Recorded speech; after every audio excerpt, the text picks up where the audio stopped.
ভাইরা আমার, আজ তুমি শীতের দিন ল্যাপ গায়ে দিয়া ঘুমাও, কত আরামের তোমার ঘুম, দুনিয়ার কোনো টেনশন তোমার ভেতরে নাই। মনে করেছো মায়ের কোলে ঘুমাও, বার্মার জমিনের দিকে তাকায় দেখো, আমার মুসলমানেরা ঘুমাইতে পারে না। গত মাসের 13-14 তারিখে কক্সবাজার টেকনাফ গিয়ে সচক্ষে তাকায় দেখতেছি, সাগরের ওই পারে বার্মার মুসলমানের বাড়িতে আগুন, মানুষগুলো চিল্লায়া চিল্লায়া কান্না করে রে মুমিন। শুনলাম ওই টেকনাফ বর্ডারের পাশে আমার মুসলমান, বার্মার মুসলমানেরা খাওয়ার নাই, ঘুম নাই, ঘর নাই, এ শীতের রাতে আকাশের দিকে চিল্লায় কাদের মালিক, কপাল বুঝি খারাপ হয়ে গেল। মা খানা চায় না, কোলের মধ্যে শিশু বাচ্চা, ওরে মালিক আমার বাচ্চাটারে খানা দাও, বাচ্চাটাও খানা পায় না।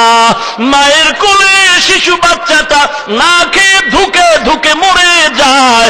আমাদের উলামায়ে কেরাম আমরা বলেছি, আমাদের সব উলামায়ে কেরাম একমত হয়ে বলেছি, চরমনায়ের হযরতের আওয়াজ, আমরা সরকারি কোনো অনুদান চাই না, এদেরকে আমগো কিনারায় পৌঁছায় দাও, আমরা 3 বেলা খানা ভাগ করে তাদের নিয়ে খাবো।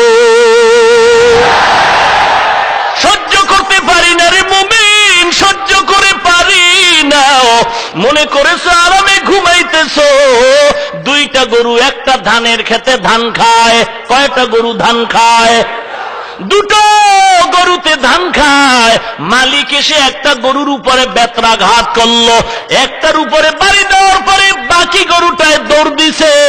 জিজ্ঞাসা করে, গরু তুই কেন দৌড়াও, তোর তো বেত দিয়া মারে না?